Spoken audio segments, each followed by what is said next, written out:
이번 시간에는 정신질환을 일으키는 귀신을 쫓아내고 자유하는 비결에 대해서 말씀을 전합니다. 정신이 건강하다는 것은 큰 고민거리나 걱정거리 없이 마음이 바르고 편안한 상태를 말합니다. 몸이 아파서 제대로 움직일 수 없는 것처럼 정신에 문제가 생겨서 정상적인 생활을 할 수 없게 되는 것입니다. 아픔은 환자입니다. 그렇지만 정신병은 겉으로 드러나거나 말거나 세간에 널린 정신질환의 무의식덕에 제대로 인식하지 못하기 일수나 일부 사람들은 정신병의 개념을 전부 부정해가지고 꾀병 취급을 하거나 치료가 아닌 의지력이나 처벌만으로 해결이 가능하다고 생각하기도 합니다. 하지만 그런 생각은 엄연히 오산입니다. 잊지 말아야 됩니다. 정신질환은 의대병이 아닙니다. 정신이 무너지면 뇌도 무너지는 것이 정신질환이며 반드시 정신질환을 전문으로 치료하는 목회자나 전문 건강의학과 의사의 상담을 통해 해결이 나가야 됩니다. 영적 정신적으로 무지한 목회자들이 귀신만 들렸다고 귀신만 쫓아내고 이리저리 방황하다가 사람들을 못하게 하는 경우도 많습니다. 반대로 정신과 약만 의존하여 치료를 하고 조언하라고 합니다. 제가 체험한 바로는 정신과 약도 어느 정도 시까지 복용을 하면서 성령으로 영적 치료를 병행하니 쉽게 정상으로 회복이 되더라는 겁니다. 우리 목회자들이나 성도님들은 정신질환에 대한 전문성을 가지고 지혜롭게 판단해야 됩니다. 분명히 알아야 할 사실은 정신질환이 있다는 것은 인성이 나쁘다는 것이 아니며 아무리 비질환 환자의 입장에서 정신질환 환자의 증상이 이해되지 않더라도 그것이 사람을 무시해도 된다거나 배척하는 것이 정당화될 수 없다는 것입니다. 인성은 개개인의 차이일 뿐 정신질환 환자를 차별하는 것을 정당화할 이유가 되지 않으며 오히려 정신질환을 앓는다는 이유로 따돌림을 당하거나 온갖 부정적인 말에 시달려 그것이 사람의 사회성을 저하시키는 원인이 되기도 합니다. 그것은 선천적으로 사람의 인생이 나쁜 게 아닌 사회적인 편견과 혐오가 오히려 가해자를 만드는 것이나 마찬가지입니다. 더불어 어느 누구든 예측 불가능한 경우도 정신질환을 얻게 될 줄은 알 수 없는 것이고 사실 알고 보면 정신질환은 은근히 흔하다는 것도 알아두는 게 좋습니다. 아니 자신도 정신질환의 환자일 수가 있다는 겁니다. 정신질환 우울증은 마음의 큰 충격이나 상처와 스트레스로 인해 발생한다고 보아야 됩니다. 스트레스를 받으면 초기에는 그로 인한 불안 증상, 초조, 걱정, 근심 등이 발생하고 점차 우울 증상이 나타납니다. 대부분의 경우 불안이나 우울 증상은 일시적이고 스트레스가 지나가면 사라지기 때문입니다. 그러나 스트레스의 요인이 너무 과도하거나 오래 지속되는 경우 개인의 스트레스 상황, 이견을 육체 힘이 약해 있는 경우에는 각종 정신질환으로 발전할 수가 있어. 스트레스로 인해 흔히 생길 수 있는 정신질환은 적응장애, 불안장애, 기분장애, 스트레스장애, 식이장애, 성기능장애, 수면장애, 신체형 장애, 알코올 및 물질 사용 장애 등이 있습니다. 우리나라 주부들에게 흔히 발생하는 화병도 스트레스와 매우 밀접한 정신질환을 볼 수가 있습니다. 신체질환의 경우도 스트레스와 밀접한 연관이 있습니다. 뇌과 입원 환자의 70% 정도가 스트레스와 연관되어 있다는 연구를 볼 때 스트레스가 신체질환의 발생 원인이나 악화 원인으로 작용한다는 사실이 이미 잘 알려져 있습니다. 그래서 스트레스 상처는 만병의 원인입니다. 이런 경우 정신과적으로 신체장애라는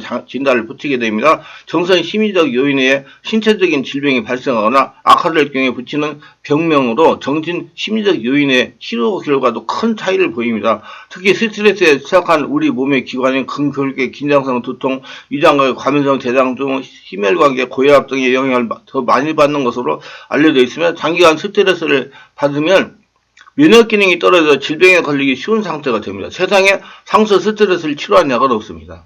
상처와 스트레스 뒤에는 영적인 문제가 결부되어 있기 때문이다. 그렇기 때문에 세상 정신건강의학과의 치료로서는 한계를 느끼게 됩니다.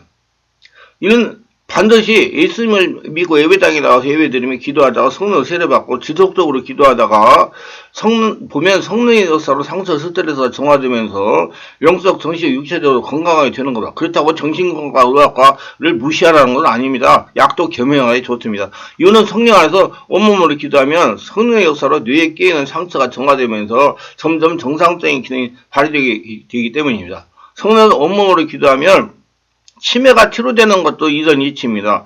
이를 깨닫지 못한 성도들이 정신건강의학과만을 의존해가지고 정신과 약으로 치료가 되는 것으로 알고 있는 경우가 많습니다. 정신과 약은 치료제가 아니고 신경전달물질을 조절해주는 약입니다. 성도님들이 알아야 할 것은 정신건강의학과 환자에만 정신건강의학과 의사에게만 모든 걸 맡기지 말라는 얘기예요. 물론 정신질환으로 고생하는 성도는 정신건강과 약의 도움을 받아야 하지만은 교회 예배당에 나가서 예배드리며 성령 와서 오래 기도하며 성령 치유를 병행해야 되며 성령 와서 온몸으로 기도하면서 보물인 예수님을 충만하게 채우는 성령 치유가 영적, 정신적, 육체적으로 건강하게 합니다. 정신질환은 불치병이 아닙니다. 문제는 정신질환 환자에게 심적 고통을 지속적으로 가하며 고통을 해서 받는 스트레스가 정신질환을 약화시킨다는 점이 있습니다. 무슨 말인가 하면 자신의 숨어있는 정신질환을 일으키는 근본적인 존재가 외부에서 상황이 일어나서 조장한다는 겁니다. 예를 들면 혈통의 역사는 정신질환을 일으키는 존재들이 아기가 임신했을 때부터 산모가 스트레스를 받게 만들어가지고 체교를 정확하게 하지 못하도록 밖에서 상황을 만든다는 겁니다. 예를 들면 남편이 술을 먹고 산모를 괴롭게 한다든지 시부모가 친정부모가 산모를 괴롭게 하는 것입니다. 이래서 산모가 스트레스 심해하여 태중의 아기가 정상적으로 태교를 하지 못하게 합니다. 태어나서 지속적으로 불안정한 상황이 일어나도록 하며 침대에서 떨어지게 한다든지 동전을 상처해서 목에 걸리게 한다든지 떡을 먹다가 목에 걸리게 한다든지 자주 놀라게 하는 상황이 일어난다든지 하면서 귀신들이 자신들의 코스를 확장해 가는 겁니다. 이렇게 놀라게 되면 순간 숨을 쉬지 못하게 되므로 심장 손상과 뇌 손상이 생기게 가지고 아기가 정상적인 지능을 발휘하지 못하도록 전능하게 되기도 합니다. 전두엽이 손상되어 있기 때문에 전두엽이 손상되면 야살한 증상은 이렇습니다. 게으르고 무기력하여 가뭄는 경향이 있습니다. 단조롭고 일상적인 걸 좋아합니다. 한 가지 일에 집중하는데 어려움을 겪습니다. 운동이나 다이어트를 시작하지만 결국 끝내지를 못합니다. 어떤 상황의 의미를 파악하기 어려워집니다. 즉 어떤 새로운 사태에 대한 학습이 어렵습니다.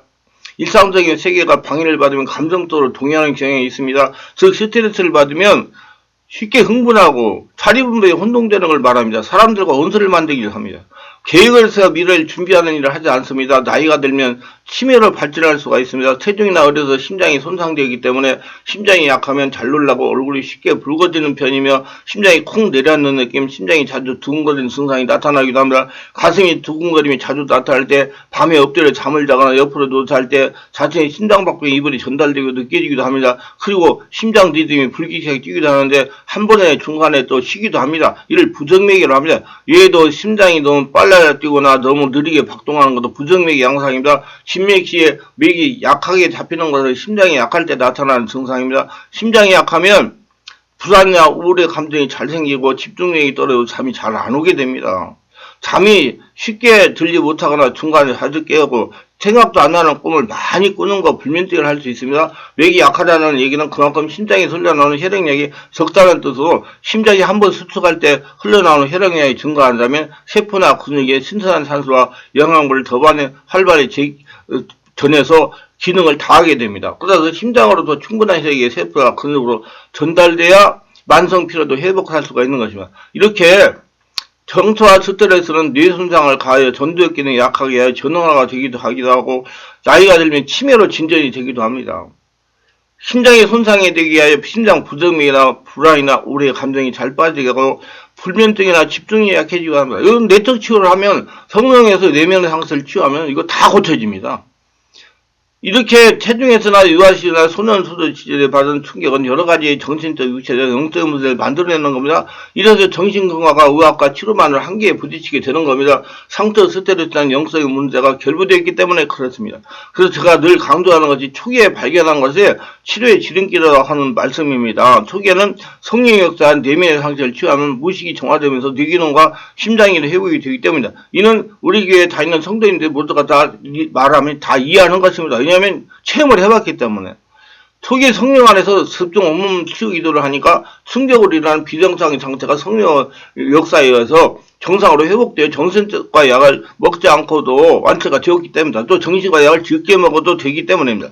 그래서 성령 안에서 온몸 기도로만 치유가 불가능한 경우다. 이건 성령 역사가 약하거나 상처가 깊어서 치유가 되지 않는 경우로 생각합니다. 저는 성령 치유 사역자 미숙이라고 말할 수도 있습니다. 치유 목회자가 많은 임상적인 경험이 있다면 쉽게 치유된다고 생각합니다. 그러나 임상적인 경험이 적고 사람이 내면 세계에 대해 지식이 부족하여 무조건 귀신 역사라고 축사만 고집한다면 그건 치유가 되지 않습니다. 이런 경우 환자는 영적 치유만을 고집하지 말고 정신건강의학과 가셔서 정신과에서 처방해서 항우울제나 신경안정제를 복용하면서 성령치료를 받으면 좀 더 쉽게 자유할 수가 있습니다. 그래서 성령의 역사에 의한 예면치료가 중요한 겁니다. 저는 25년이라는 세월 동안 정신질환 환자를 개별적으로 치유하면서 체험한 사실은 이렇습니다. 전두엽이 손상되어 정상적인 삶을 살아가지 못하는 분들이 지속적으로 성령한테 집중치유 온몸기도를 하면서 안수를 받으니까 전두엽이 정상으로 되면서 정상적인 생활을 할 수 있도록 기울어지고 똑똑해지고 기억력이 좋아져서 사람이 달라지더라는 걸 봐.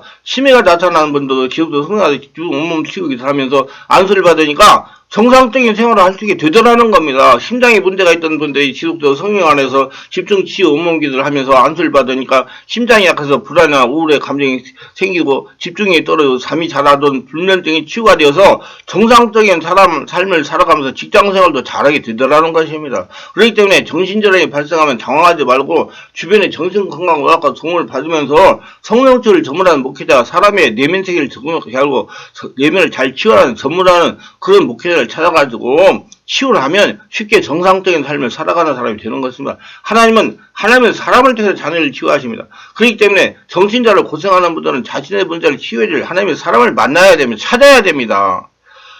무조건 조금 능력이 있다는 사람을 만나서 원시적인 방법으로 금식하면서 귀신만 쫓으려고 하지 말아야 돼요. 선무당이 사람 잡습니다. 자꾸 시간이 가면 갈수록 정신질환이 약화되어가지고 나중에는 걷잡을 수 없는 사람들을 못하는 사람이 될 수도 있습니다. 정신과학과 의학과도 마찬가지. 정신과 약은요 병원마다 다른 약을 사용합니다. 다 똑같은 약이 아니고 병원마다 다른 정신과 약을 사용한다는 것입니다.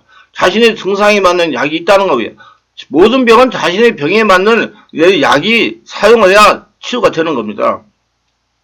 이는 암에 걸려서 고통에 당하신 분들은 쉽게 이해가 될 겁니다. 정신질환도 자신에게 맞는 약이 있다는 겁니다. 그렇기 때문에 정신과 약을 먹고 부작용이 일어난다든지 약을 먹어도 효과가 없다든지 하면 그 약만 고집할 것이 아니고 다른 약을 처방해주는 정신건강의학과를 찾아가서 약을 처방받아야 쉽게 질병을 치유할 수가 있는 겁니다. 무조건 정신과 약을 먹는다고 증세가 안정되지 않고 자신에게 맞는 약을 복용해야 빠른 시기에 정상적인 삶을 살아갈 수가 있습니다. 그리고 절대로 정신과 건강의학과 약이만 의존하지 말고 정신질환의 환자에게 심정 고통을 지속하여 고통받는 스트레스가 정신을 약화시킨다는 게 있다고 했으니 성령의 역사가 말씀으로 성령 스트레스를 정하여 성령 안에서 집중 온몸 치유를 지속적으로 하면 정신문자 전문 목회자 안수를 받으면 좀 더 빨리 정상적인 직장생활과 사회생활을 할 수가 있다는 겁니다. 절대로 정신건강은 남의 일이 아닙니다. 자신도 언젠가 정신문제가 발생할 수가 있습니다. 정신문제는 육체 질병과 같이 눈에 보이지 않기 때문에